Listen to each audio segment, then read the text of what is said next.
Well, we are here again, YouTube Prof coming at you with another video about 2021. Maybe it's the only video about 2021, but it's maybe the most important because it's like what happened last year. I don't know about you, but last year was a really good year for me selling on Amazon and just in general, a lot of other things too going on in life that were really good. But I thought I would do a little recap today and share with you some real numbers, not fake numbers that people sometimes share on YouTube or choose not to share, and just kind of give you some insight as to how the year went, what were my wins, what were my losses, and then what I expect to do in 2022. So there's a lot to get into with all of that, as you can imagine. But,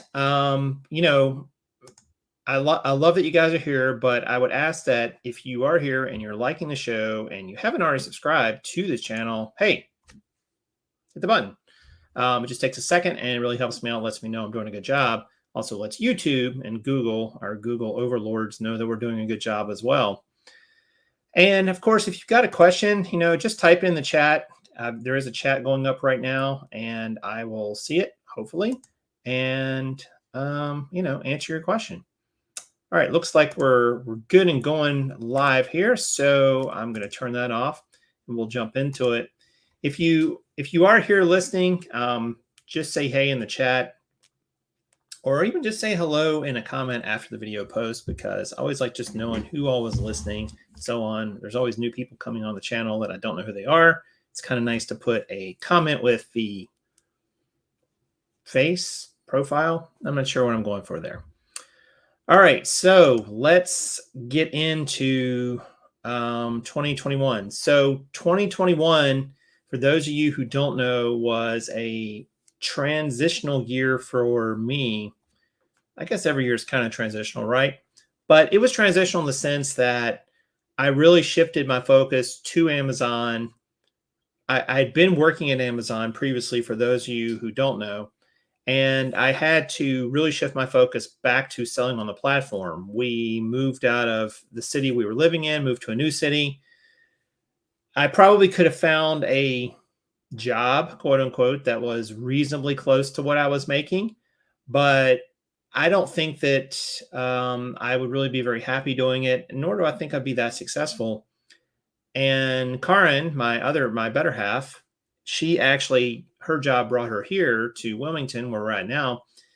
So it just made sense to sort of really escalate my Amazon efforts. And I did.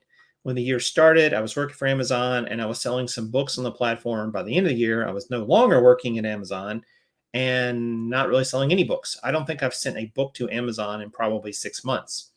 And that's mainly because book selling on Amazon has gotten very, very difficult. It's very difficult to make much money at it.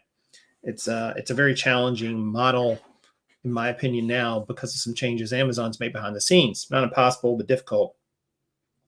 So I had to pivot and go in on basically what's become an RA and an OA model. For those of you who don't know, RA is retail arbitrage, OA is online arbitrage. It means finding items that are marked down at either brick and mortar stores or online sites, and then they're marked down enough that you can send them into Amazon where they're selling for a premium and you can make a profit. OA has been the biggest share of my sales and the biggest share of my sourcing for the past probably 4 or 5 months now. But I do still do some RA as well when I can. But it's been a big shift. I've had to really change and pivot, and it's really shown me what's possible probably on Amazon. I don't know about all of you watching, but there's always some doubt, in the back of your mind about, will this work and so on. And it will, but it's just getting over the hump at the beginning is really hard. It's hard to get momentum. It's hard to sustain momentum. It's expensive. There's a lot of hidden things that go on selling on Amazon. And it's a challenge, no doubt about it. I'm never going to sugarcoat it and say that it's really easy, because it isn't.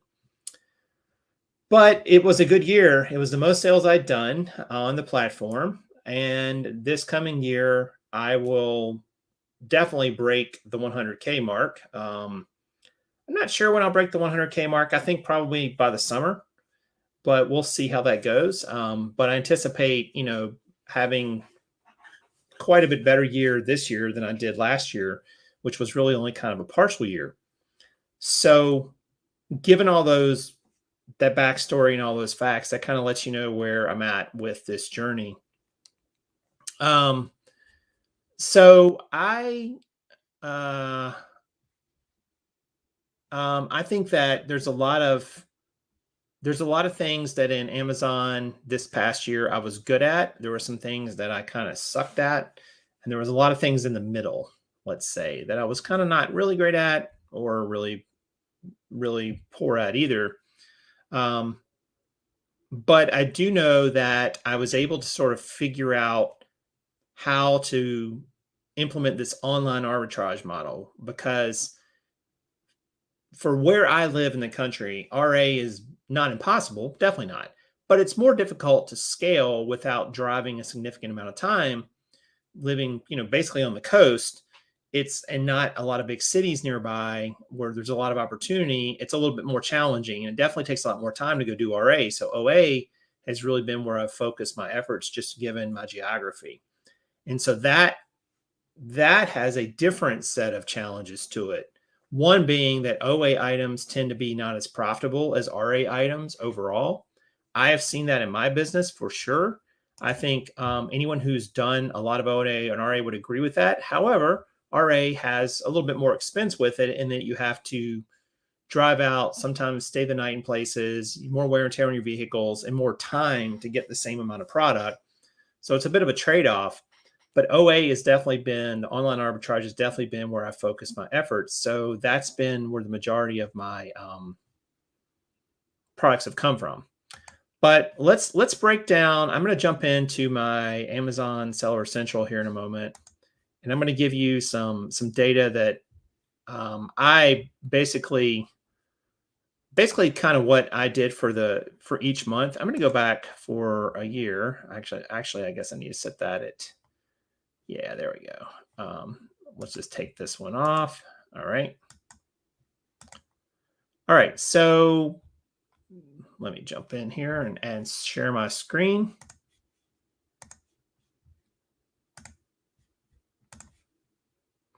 All right. So you guys should be able to see, this is my Seller Central account, and this is my whole year. And basically you can see here the number of items that were ordered. You can see that basically back in January and February, I was not doing a lot of sales, 150 orders. And then here in March was 154. And then in April was 161. And it kind of dived down all the way down into August, where I kind of got shorter and shorter on inventory. And then as I started ramping up for Q4, it went back up to 237 orders, 289, 306, and 293 in December. And I think 300 is going to be about where I've settled for the moment with this inventory level. But I definitely want to be higher than that. But 300 units is roughly 75 units a week you need to send in to sort of sustain that. If you send in more than that, you're going to grow. Looking at the actual breakdown, you can see here that back in February, I don't know why I don't have January in here, but back in February, I did 3,900. March was 25, 32 in April, and so on. And this was kind of a lot of books back at this time. And as you can see, they were not a lot of high profit books in terms of like the average selling price. I guess I don't have that up here, do I? See if I can put that on there. Yeah, there we go. Okay.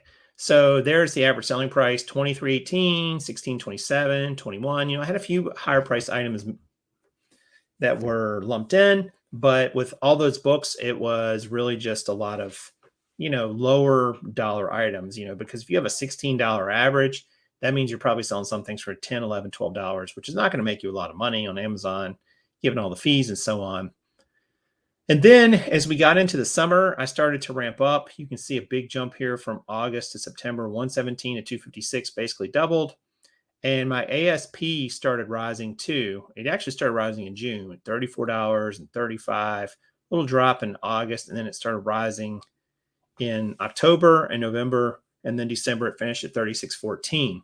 I actually was trying to get rid of some items in December but that I've been sitting on for a while, because I found those items to be, I was getting too many fees. And that's a problem with Amazon. If you let things sit too long, you definitely are going to pay a lot in storage fees. So I had to get rid of some of those items. And when you do that, you end up usually dropping the price quite a bit to get rid of them, and just trying to get them gone, make a little bit of money on them, or maybe just get your cost of goods back, or maybe even just lose a little bit of money. Either way.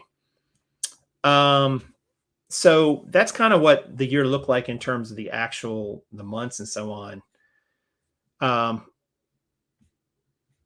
So I think that let me share with you guys kind of what that spending looked like, at least the back half of that.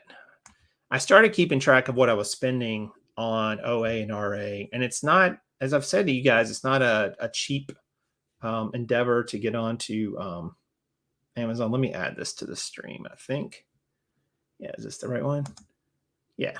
So this is kind of what my spend goals were in the back half of the month, and it's just broken down. Each column is a month. I started really in September, and it just shows you kind of what my goals were. I wanted to spend about $7,500, and I ended up spending basically $7,300. So I was pretty close. Some of that was OA. OA was $5,200, $2,100 was RA. But you can see here I'm spending about $7,500 to $8,000 a month. I actually spent the most in December, which was $8,100. And I'm well on my way here in January, having spent $1,200 already. And this also shows you kind of how much you need to spend each day, which is kind of in the back of my mind when I'm going through my OA leads list and so on. I'm like, all right, how much do I need to spend? How much do I need to spend? Have I met my goal for today? Yes. Okay. Rinse and repeat. So I've got, and I kind of broke it out by OA and RA and so on, just making sure that I was hitting my goals. This is kind of like, this sheet is kind of I'm going to change this to this. This sheet is kind of a reactive sheet. It's not really it's not really something I use every single second. It's like I just have in the back of my mind that I need to spend, this month I need to spend $271 a day. And that's every single day of the month. And so that's something to keep in mind. And then I can always just really quickly look and see, all right, how many days have gone by, and I can divide this by how many days it is. And there you go. 2022's got a big goal. I don't know if I'm going to hit or not. I want to spend $134,000 on inventory. Now that, I'm not going to lie, on the face of it, that seems like a lot. I don't even know how I'm going to do that. I don't know how my cash flow is going to allow that. It might not, but it's a big target to shoot for. And to give you some perspective, that would be roughly, you would roughly get about 2x that in sales, which means about $268,000 in sales. That's a big triple of what I did last year. I don't know that that's going to happen. I actually think it might not happen. But I'm going to stretch and go after it. And that would require around 7,200 units, which when you think about that, that's over 100 units a week you're sending in. Not any small amount. And basically what I did is I took this goal of starting at 8,000 in December, and I just added 5% to it each month. So that's what I need to spend each month. I don't know that my cash flow is going to allow that, to be perfectly honest with you. I don't know if I'm going to be getting enough back out consistently enough to do that. But I'm going to try it, and I'm going to get somewhere with it. So, I think it's important to remember that, like, you're going to get somewhere with these goals. You're going to get further down the road. You're going to make some progress. You're going to get some sales. You're going to find out what works and what doesn't work. And, I'm probably a little bit pie in the sky with that goal, because honestly, I don't know how my cash flow, like I mentioned, will keep up. I actually don't think it will keep up with that. So I don't know that how I can really do that, but I'm going to go as far as I can with it and see kind of, if I spend $8,400 in January, is that going to translate into $16,800 roughly of sales in January and February? I don't know. It should, given what I've learned, but I can't sit here and tell you 100% that it will. So we shall see. But that's kind of like where, some of those numbers are at. I'm gonna show you some gross profit numbers here too. I was running through. So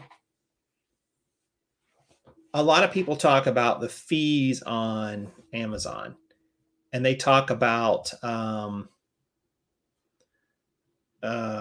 let's stop sharing this. Oh no, that's good.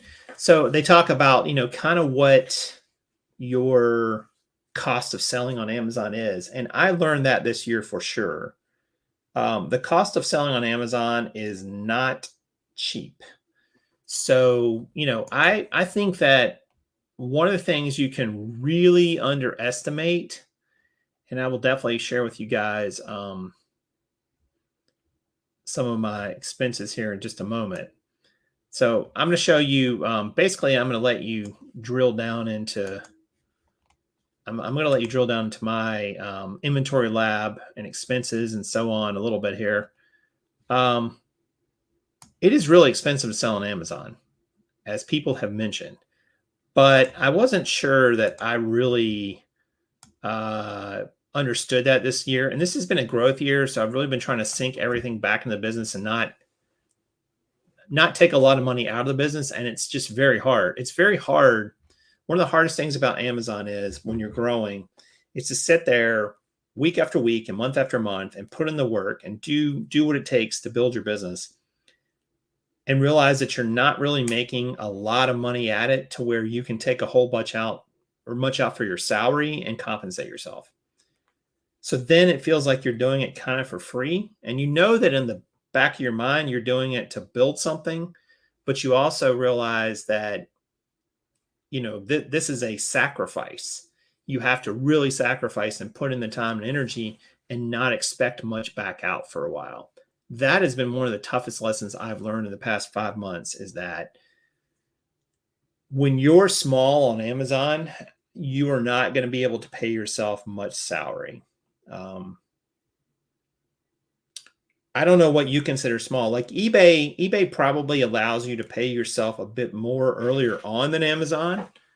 Now I think Amazon catches up to it and then far surpasses it because of the model and the velocity and so on. But, I don't know that really, I don't know that Amazon really is going to pay you anything when you first start out. Like, I think you should probably expect to make nothing for the first several months, at least, as you're starting to ramp. If you want to take this and make it a big, serious business. Now, if you just want to sell a few items, FBM, from your house, and, you want to fulfill them and so on, and you just want to make a few bucks every month, that's different. You probably could do that. But if you're looking to build something that will churn and turn on top of itself, like, you're going to have to put in some time and energy up front, and you're going to have to sacrifice a salary. Because if you don't, you just drain the business of all the money that you're making. And that's tricky because, you're not going to grow very fast that way. It might help your personal financial situation a bit more, but in the long run, you're probably hurting yourself more than you're helping yourself. So I would say, just expect to not make money at first when you start on Amazon. And if you do, great. But let's jump into some other things here. All right, so let's jump into, I'm going to share this screen. So this is my cash flow for 2021. Now you see here in this row, this is basically the sales that I had. It says 79,000. It's actually a little bit higher than that because I don't think I quite captured the last few days of December when I did this, but it's pretty close. You can see here a big number of refunds. I was shocked how much refunds were going to be when I started selling some clothing on Amazon. Basically, I could not believe that it was $11,000 of refunds. And the refunds are a mixed bag because, on the one hand, while the refunds will often be resellable, sometimes they're not. And then they end up getting sent back to you and you have to deal with them, whether eBay or what have you. So refunds is a big factor. Reimbursement, shipping credits. This was just probably on the refunds and so on. This is all of Amazon's various fees here.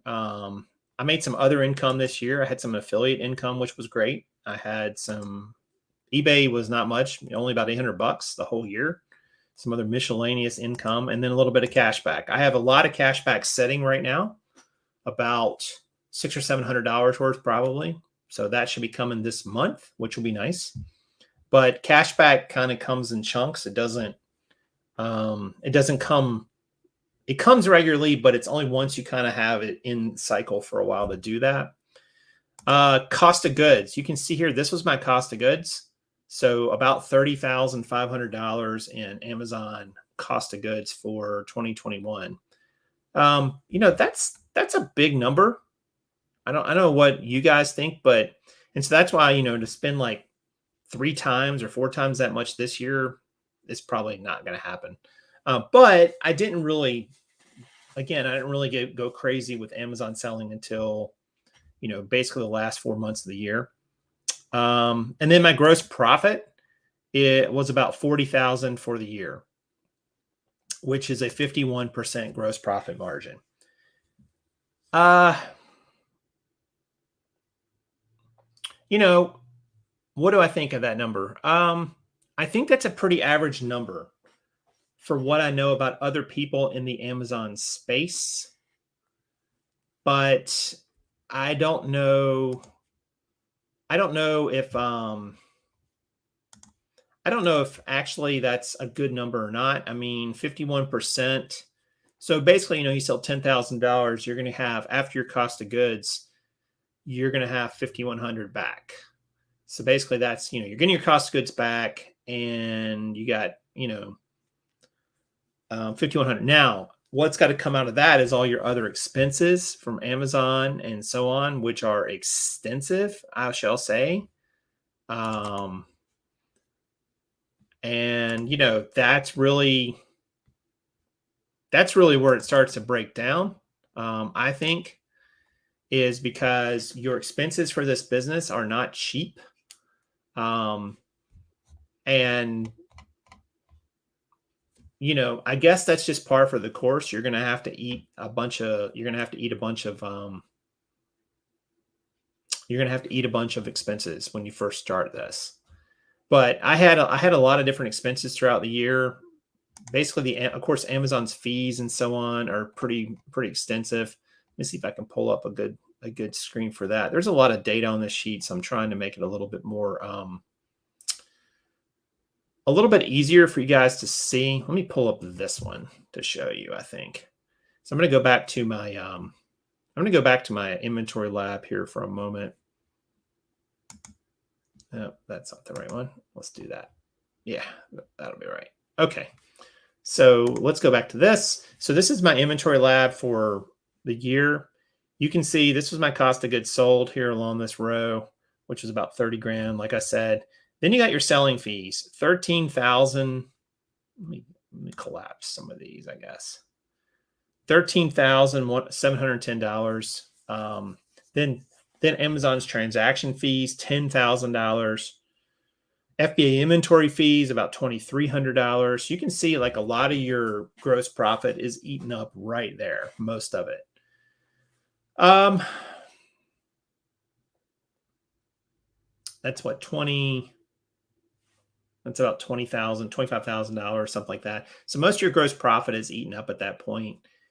$25,000 on an $80,000 year is about right from what I understand, but it doesn't really leave you a lot of money for any profit or anything else for the business.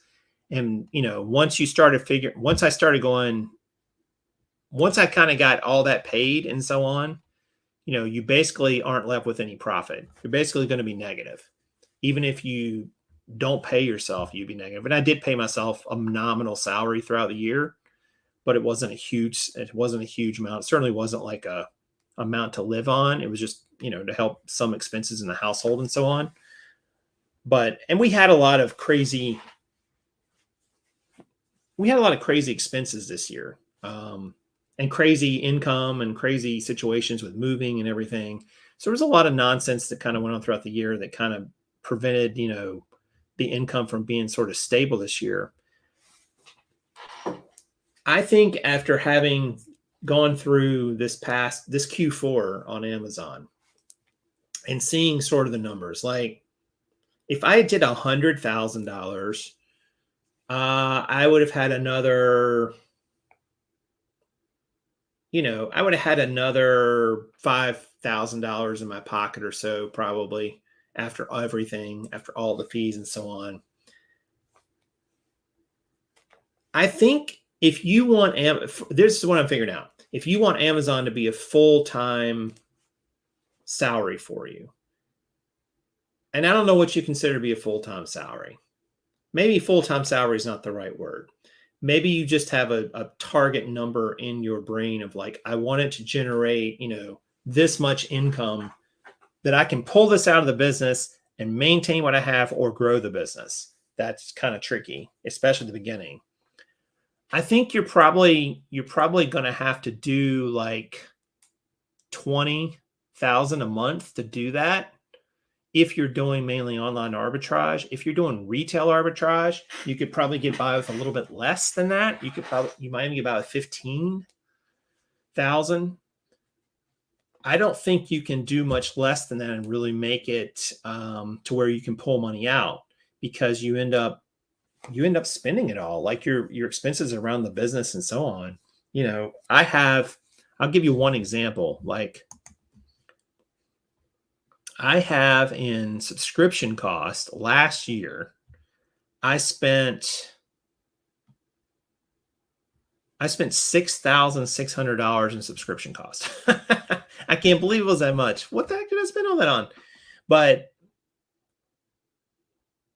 some of that was like getting a lead list. Some of it was trying a couple things out to see if they worked or not. So those won't be ongoing. Some of them were, I've got them all broken down. I can look at my statements and tell you exactly what they all were. But $6,600 of subscription cost a year is not inconsequential when you're doing 80K in sales. Like that's a big chunk. I spent almost $2,000 for contractors last year, and most of that was for a big chunk of it was to get ungated in some brands, which, in the long run pay off. And man, that's a lot of money up front, right? I spent $3,000 on travel. If you're going to go and do RA, or you're going to go and do anything in your business, you're going to spend some money on travel.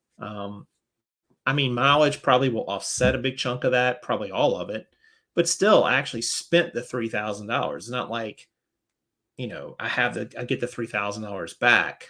I went to a conference in September and then did some traveling after that. I did source along the way, but it's still, all of the cost of that alone ended up being $1,400 between, the cost of the conference and rooms and everything.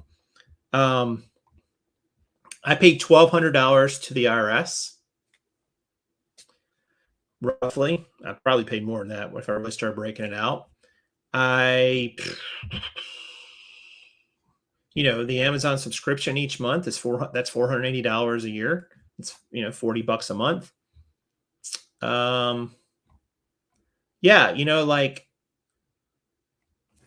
I would say the subscription costs were a bit high this past year because I was probably spending too much on things to figure out if they worked or not. But now I kind of know, and I won't make those expenditures this year. I think my subscription costs might actually come down this year. We'll see. They might be around the same, but I'm going to do more volume. So, this is the tricky part about Amazon and any business is like, say you have a $100 a month expense, and say your revenue is $1,000 a month. Well, that expense is 10% of your revenue. That's a big chunk, right? But let's say you're doing $10,000 a month in revenue and you still only have the $100 a month expense. Now it's only 1%. So it's the same amount of money, but it doesn't really impact you the same way. And that's one of the hard parts about Amazon is like, when you're dealing with lead lists and subscription costs to those, and you're dealing with some travel costs around RA and so on, and you're doing smaller volume, as a percentage of your volume, those expenses are huge when you have that small volume. But as your volume grows, those expenses they grow some, but they don't scale quite as much. They don't stay as big a percentage. I mean, if I told you had to pay $500 a month for a business expense, and I said, do you think it's worth it or not? Your first question should be, like, your first thought should not be it's worth it or it isn't. Your first thought would be based on what revenue and what profit, because $500 a month, if you're only selling $2,000 a month, is a lot. $500 a month, if you're selling $50,000 a month, is nothing. So it really depends on what, kind of volume you're doing. And that's one thing I'm trying to remember about this coming year. Let me see what else I can show you here.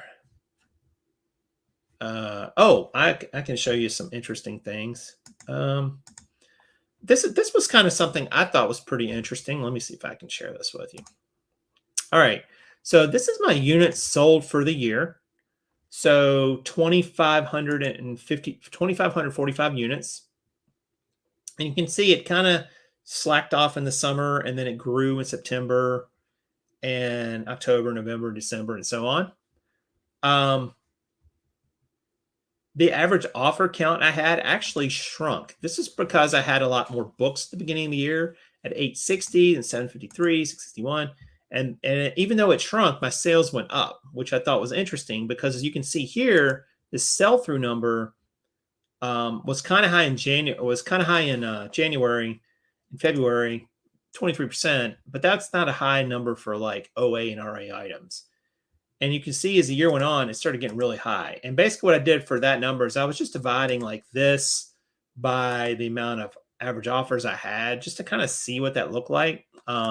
That's not a perfect number, but you can see here, like, even though I had, and granted, offers is not the same as the amount of units I had, but I actually sold more units than I had offers in December, which is crazy. My actual sell-through percentage for December was probably more like 60% if you look at the number of units I had and not just the number of offers I had, number of listings. But I think that sell-through number is pretty strong. I mean, if you can count on selling 300 units a month, you can start figuring out, all right, well, what kind of money will I get there? The net profit per item, you can see here on this one, not a huge amount, but it's interesting. It was kind of high in June. I'm not sure what the heck I saw in June so high. I must have had a few big items, but around 5, 6, 68, 633, 638, 748, decent, I guess. This turnover ratio is probably a little more realistic. Don't look at this number because that's bogus. But 37%, I'm turning my inventory, 43%, 49%. And I calculate I had about 9 turns last year. Now, let's put that in perspective. Like, if you were Walmart, you might have 2 or 3 in a year, I think. I could be wrong on that. Somebody can correct me. Like, a retailer would be pretty happy. Like, 9 is insane. That means you're turning your inventory just a little less than once a month, which I think as I go into 2022, I think it's going to be more like 12 turns or even a little higher than that. So, Amazon really allows you to turn your inventory really fast. And that can make you a lot of profit as long as, like, you're buying stuff that's, reasonably priced and you're keeping your expenses down and you're selling through. If you asked me if I was happy with 2021, I would say yes. Were there things I would have changed? For sure. I probably wouldn't have been so exploratory on some things expense-wise. I would have tightened up my expenses a bit, because every dollar you spend is a dollar you're not necessarily going to get that dollar back. You might get it back, but you might only get part of it back. You might get some of it back plus profit, but it might take a while, or you might just be an expenditure. And all your operating expenses, like, those are straight up expenses, and they're gone. Like, if you spend $100 on something for your business each month, that $100 is gone. Like, you're not going to get it back. Like, hopefully you get enough value out of it that it adds to your bottom line, whatever it was. But I've got to be better with my operating expenses. I think in 2022, I need to be a bit tighter and be a bit more frugal. I also have to look at ways to increase my profitability, which I'm doing some things with that. I've got some different items that some different ways that I'm going to source this year. Some things that I'm going to try to source a few more higher dollar items as well, take a few risks on some of those, because, that amount of money that comes in, like, a $50 selling $150 item, usually $150 profit item is usually easier than selling $5-10 profit items. Easier in the sense that it doesn't require as much work to send in, and, one sale and you got it. I'm just going to show you guys too, also some of my suppliers from last year. Let me see if I can pull all this up here. Okay. Ooh, that was a big list. All right, so yeah. Let me do it by revenue. We'll do it by revenue, percentage of revenue. All right, so this is my suppliers from last year. I now code everything I buy OA as just Jason OA. So this is basically from January 1st to December 31st. Which is not bad. 2,500 units, about 67 in revenue. I don't know why it's not higher. I don't understand exactly how inventory led. That was about 14.8 of profit. It's saying. I don't know that all these numbers are completely accurate down here in some ways, like, because some things come in from the end of the year and go into the next year, but it gives you a good reasonable estimate.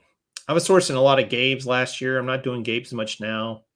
And then my RA sourcing was good too.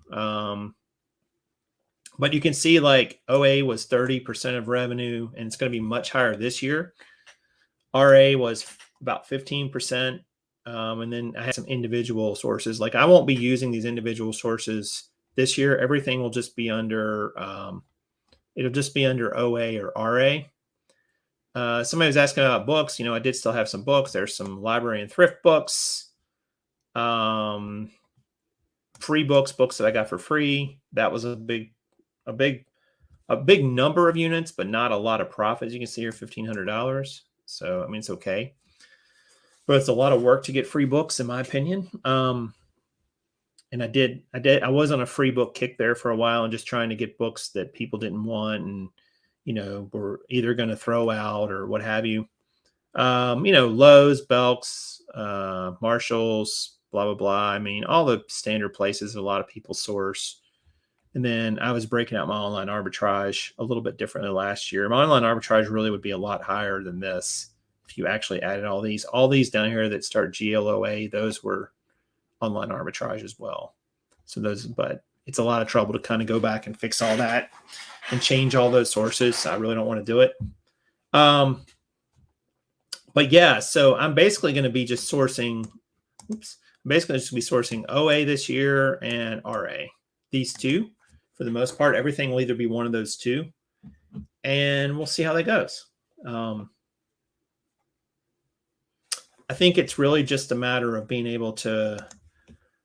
It's really just a matter of being able to keep control of your expenses, grow your inventory each month, each week, each day, however you want to track it, and make sure that you're being profitable with your buys. That's when you're making the money, is when you buy it, not when you sell it. And I think if you do that for, your business, whatever level you're at in sales, you should be able to,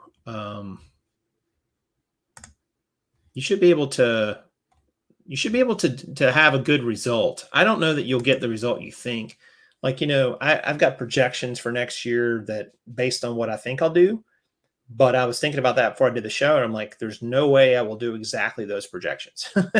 One thing I know, if you could say, what's one number for sure you'll have? I'm like, well, I know I won't hit exactly what I project. It's definitely going to be different than that. But I don't know how different. And hopefully I won't be too crazy off, and I can kind of course correct as I go.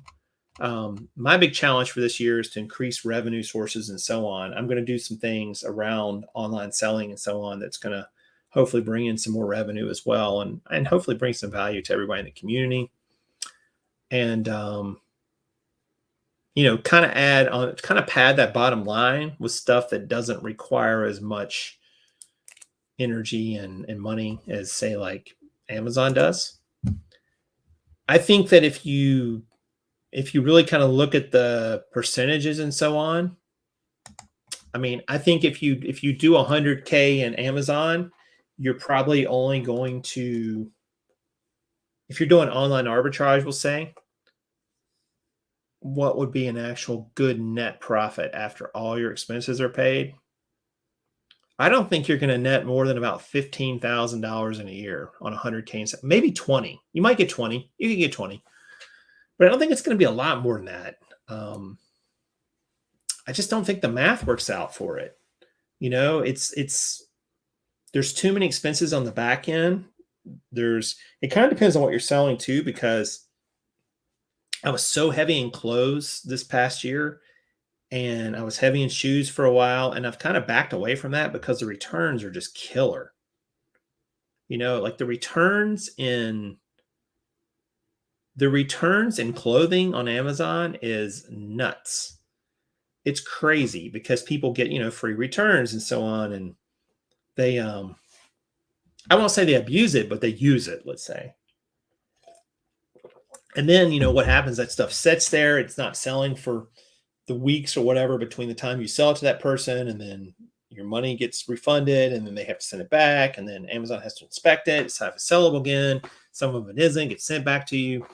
And the amount of returns is just nuts. I really want to see my return rate go down into the single digits in percentages this year. I don't want to have that many returns again this year.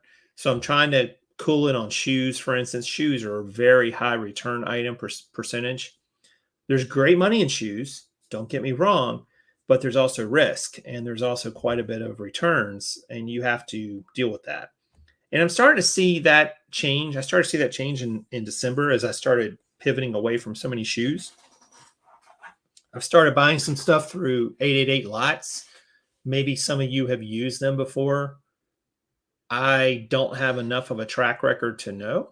I've actually got a pretty good size shipment coming from them of about 95 units. So we'll see how that goes. So far, I've been happy with what they've sent me singularly. Wow, that's a hard word to say. But we'll see if that continues and so on. But yeah, if you have any questions or comments, just throw them in the chat. I see a couple people were saying a couple things and so on. Morgan guessed 26,000 of profit. No, it wasn't that high. I wish it was. Like, that would be on my sales. That would be over 30%. Gross profit, sure, but net profit, no, definitely not. That would be pretty high for an Amazon business if you're doing OA to net 30+% profit on your net profit after all your expenses are paid. I'm not going to say it's not possible, but it's really hard on OA. Let's see. Morgan also said, you spend too much in the what if and what I could do if I followed said rules. You should be spending 90% of your time on the things that make profit. Yeah, I don't disagree with that, Morgan. I think that you should be spending 90% of your time or whatever percentage on the time of things that make you profit.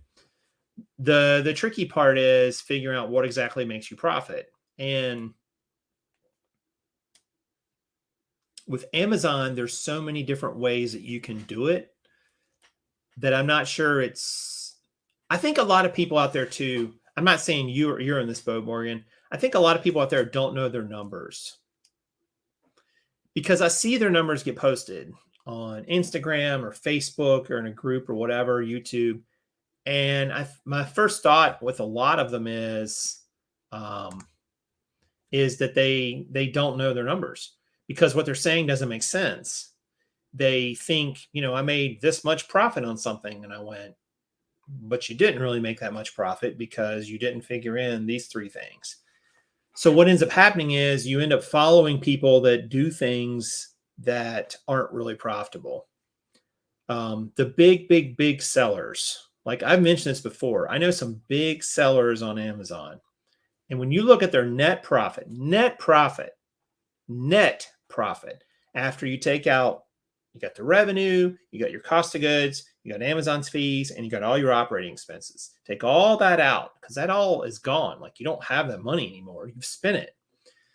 When you look at their net profit percentages for some big sellers, $1 million sellers or even bigger, in a lot of cases, it's in the single digits in percentage. A good number might be 15%. 20% is unlikely when you get that large. In other words, what are they putting in their pocket before they pay their personal taxes and so on, all that money? 15% is really good. It really is. Like if you're doing $500,000 a year on Amazon and you put $75K in your pocket, you personally, that's what you pay yourself. That's 15%. That's a good net margin on $500,000 in profit. You've got a $75,000 a year job. But when I see people say things like, I'm going to make 30% on that because my return on investment is 30%. I'm like, no, your return from Amazon on the item might be 30%, but then you haven't taken out the other expenses of your business, which can be extensive depending on your volume level. So I think a lot of people are out there and they're going down a road and they think I'm doing well, but then they have that moment of clarity where they talk to their accountant or they do their taxes at the year end and they go, I'm not making any money. Because I kind of got to the end of this year and like I knew like Q4 was going to be a big sacrifice for me. Like I knew like I was just going to have to push volume in there and learn the platform again and learn online arbitrage and figure out all the tools and see if they worked or not and what did and what didn't and product mixes and so on. And I knew that like I wasn't going to get a lot of reward out of it because it just wasn't going to happen. Like I don't know anybody who's come right out of the gate and started making $100,000 a year in salary off of their Amazon business. Like that is hard. You can do it. It's for sure doable. It's in the grasp of virtually everybody, but it's a building process, right? You think even to make 50K, if you're spending 50% of your cash flow each month on inventory, right? And let's say theoretically you get all that back. You won't because some of it will get damaged and whatever. But let's say you got it all back, and let's say you do 100,000 in sales. Like you send in 50K and you do 100,000 sales. So now you get your 50K back. So you're back at zero. Amazon's going to take 30% in fees. So 100,000 minus 50,000 in cost of goods to put you back at zero. And now 30,000 of the 50 of now 30,000 100K is back. So now you got 20,000 left. You're like, oh, I made $20,000.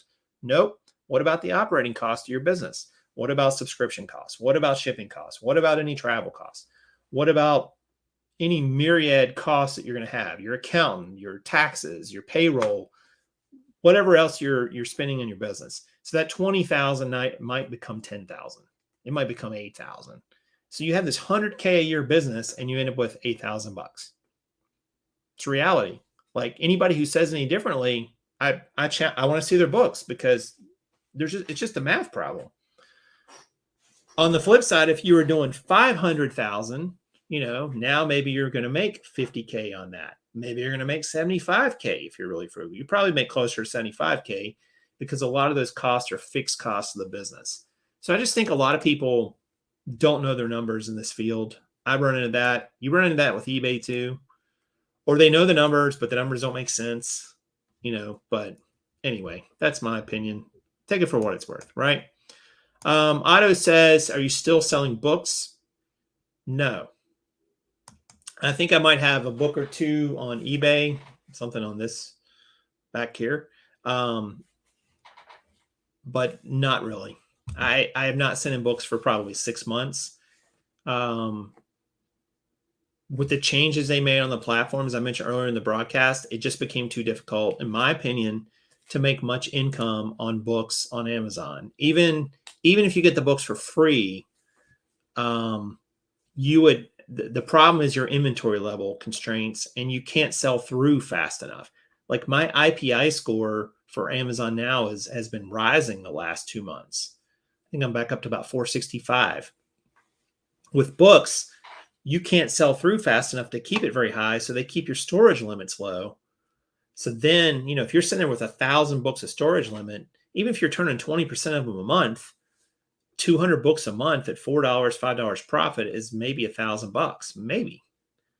And that's before any of your business costs. So I don't know if you're not doing textbooks, I don't know how you do it, or if you just don't have a really high sell through. If you have a really high sell through, then you're probably selling lower profit books that sell through very quick, but don't make a lot of money. So it's to me, it just, the way Amazon changed it earlier this year, I think it was this year, maybe it was in last year at the end of it,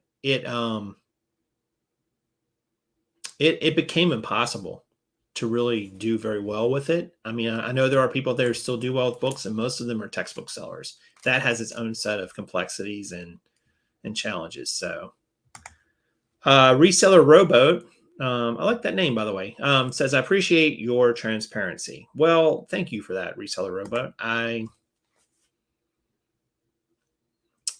When you jump on YouTube and you start talking about business topics, whatever it is, transparency is a word that gets thrown around a lot. It gets thrown at you, you throw it around to people. And I struggle to sometimes know how much to share versus how much to keep, close to my vest, because there are things, while I don't think I really have secrets or secret formulas that are, something revolutionary, I don't think really hardly anybody does. There are things that I'm not going to share with the community because they're my own personal strategies. And I don't even know if they totally work. Some of them are always still somewhat in flux. And others are like, you know what? I put a lot of time and energy into this. So developing this. So I'm going to reap some of the benefits from it. And maybe one day I'll share more of it if I have to, or if I need to. But in terms of my actual numbers, I think if you're watching any YouTuber or Instagrammer or any social media influencer in the reselling space, I think you should absolutely require them to show you, if they're going to make claims about how well they're doing, they should show you inside their books. They don't have to show you their account numbers, but they can show you inside Inventory Lab like I just did, or a breakdown of their expenses and so on. Because if they won't do that, whatever they're telling you is suspect in my mind, because that says to me, either one, they don't know what they're talking about and they're just making up shit, which is possible, or two, they're flat out lying because they're trying to present a false narrative, maybe to make themselves look more important. Maybe they're hawking a product to you. I don't know. I always think, you can have transparency with your numbers and people overall will flock to you for that. Ed says, have you run into any IP or counterfeit complaints with OA and RA? I just got hit with one counterfeit complaint on an item purchased at TJ Maxx. Yes, good question, Ed. And the answer is yes. I get them probably one every couple weeks, I would say. I have kind of a form letter that I send into Amazon along with, and one of the things about OA is you can get invoices. I will go back into my order history with that particular website, print off an invoice. This is the hack I found that works. I will send them a copy of this letter, which is a little bit, Amazon-y like wording, but you can find examples of, IP complaint letters if you just do a Google search. But basically, I will send in this letter. I will write the ASIN in big bold marker on the bottom of the invoice and attach that screenshot of that file to the answer to the appeal. I got one the other week that was a counterfeit claim. And this is the funny thing, like the Amazon reason said, counterfeit without test buy. In other words, the people making the claim had not bought the product. So I'm kind of curious how they would know it was counterfeit, but whatever. But I sent in my letter. I wrote on there, I sent in my invoice with the ASIN written on it in big, bold, black letters and numbers, and said, this is baseless. I bought this from an authorized distributor. As you can see here, here's the proof. Amazon removed the IP complaint in a couple hours, and I was selling it again. It was a good item too. It was a pet item, pet food item. With TJ Maxx and Sierra and Marshalls and Home Goods, that whole family of stores, I may be mistaken, but I think what you want to do going forward, Ed, and maybe you're already doing this, is when you buy that item from there, they have their own barcodes, their own codes that reference their receipts. Like if you look at a TJ Maxx or Marshall's receipt, it's got a coded number on there, but it's not the UPC. It's their own internal UPC, for lack of a better term. You'll want to take a photo of the item, get as much of the item as you can. This is what I would do. Take as much of the item as you can in the photo so that you can see it. And then also have that tag that's on there, the Marshall's tag or TJ Maxx tag, with that code visible in the photo. Then you're also going to want to have either keep your receipt or take a photo of it. I like to just take a photo of the receipt and then take a photo of the items with the tags and just throw in the Dropbox for that month, say, January 2022 folder, and just leave it there. And if there's ever a question, I have that in my SKU when I bought it, when I send it in. So I can very quickly go back and look, okay, I bought this in January. Let me see if I can figure out where this was from. I go through my Dropbox. I find the photo. I find the receipt. And I attach those two to the complaint and say, look, this was bought from an authorized distributor. Here's the proof, yada, yada, yada. That's an easy way. It's not an easy way. It sounds more of a pain in the butt than it really is. It doesn't really take that long to do. In Dropbox, you can get a subscription for like, I don't know, $10 a month or something like that. You could keep it in Google Drive. You could keep the photos in Google Drive if you wanted to and create a folder there, whatever you want to do. And you only need to do that with stores like those that have, that don't have the receipt with the UPC, or the receipts don't show the UPC. The receipts only show their internal codes. It's quite annoying. I would argue too, you can go into Sierra, you can go on to, I think Sierra is the only store they sell online with, maybe. I could be wrong about that. But if you buy from their online, you probably have an invoice with it anyway, with the UPC, and you're golden. Same thing. Amazon just wants some kind of proof that it's not inauthentic. Like Amazon's in the middle of this argument between you and whoever's making this complaint, and they don't really know. They don't know if it's fake or not. How would they know? So you just need to provide them some reasonable proof to show them that this was bought from someone there. And then worst case, if it still doesn't get cleared, is you'll probably just have to not sell that item anymore. I probably wouldn't sell the item anymore anyway. It's not worth a bunch of IP complaints, especially if the brand owner is just going to be a jerk about it, or whoever's making the complaint. And I see you said that the receipt does not have a description of what the product is. Yeah. And that's where just having that code in the photo helps you, because it's like, okay, this code corresponds to this item, and this code is on the receipt. Therefore, it's proven that I bought this from an authorized distributor and, quote unquote, TJ Maxx, and this is the item. And you can put that in your letter too. You can say, as you can see from the photographs and from the receipt, this was clearly the same item purchased at this store. TJ Maxx is an authorized distributor of clothing. Like, they're not in the business of selling counterfeits. Not saying they won't ever have one. I'm sure they do from time to time, but that's kind of one of the downsides of those second chance stores, is you deal with. My advice to you is to stick to the ones that have barcodes or have UPCs on the receipts if you can. But that doesn't always help you either, because sometimes the UPC is not on the ASIN.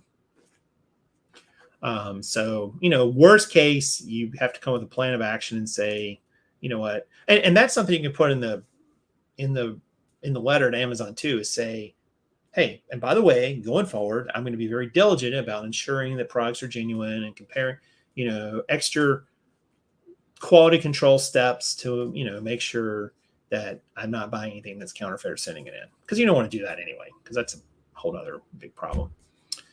All right. All right, guys. Well, thanks for hanging out with me. It's been about an hour. Hopefully that was informative. And hey, 2022 is here. Let's go kill it. I'm sure you all will. And if I can be of any help, let me know.